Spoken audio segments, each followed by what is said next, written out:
So off camera I did the ultra mega interesting thing of running a power cable.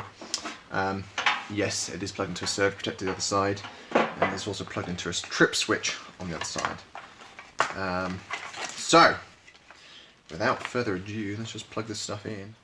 Oh, there was a bit of a point there where I didn't do anything. I thought, oh dear, that's not good. But that was just a 1 second delay or so of it working. Cool. Okay, ooh, okay, that's awesome. Hey, got a nice little video here running when it boots. That's a nice little touch. Ha! Okay. I'm guessing, hoping you can hear that. That's a little noisy. I'm hoping that quietens down. Oh, that's much better. Oh, cool. They're both. So that's the. You might just heard both fans drop down then. All right, I have some stuff plugged in. Oh wow, that's cool.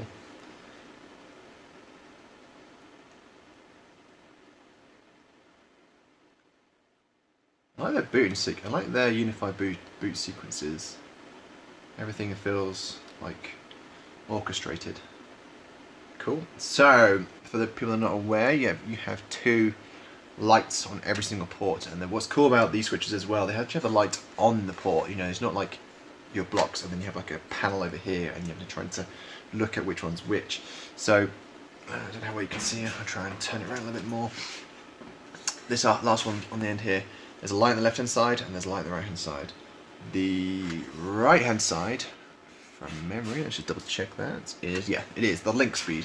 Green meaning a gigabit, and if it's orange it would be 100 or a 10 megabit connection.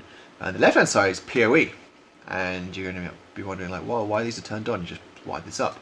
I have some stuff plugged in upstairs. So yeah, and again, PoE has two different excuse me, two different colors. So on the left hand light, I don't know how you can see that again.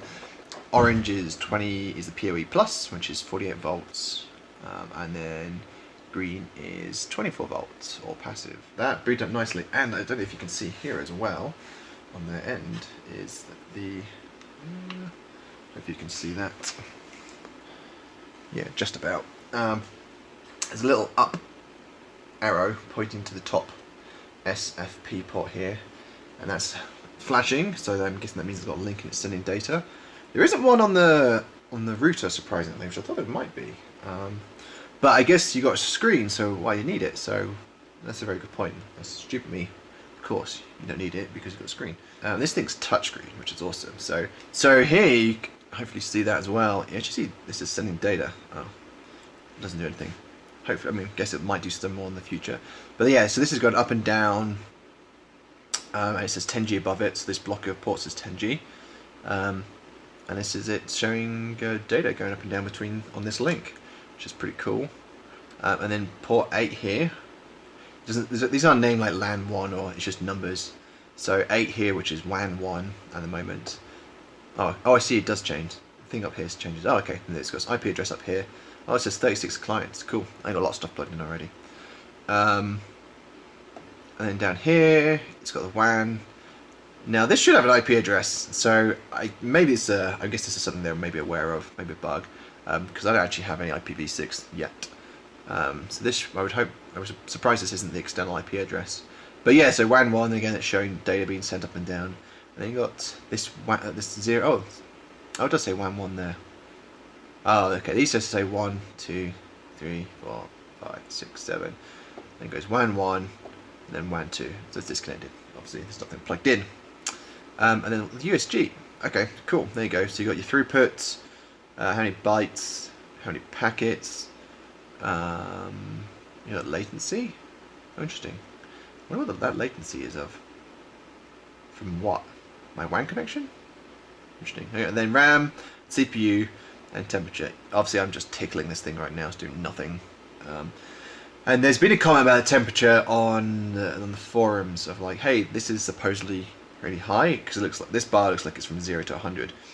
In reality, like most CPUs, probably maybe your modern desktops are a bit cooler now because they just got better at making them more power efficient. But it's not uncommon for most CPUs to be 60, 70 degrees. That's just their idle temperature.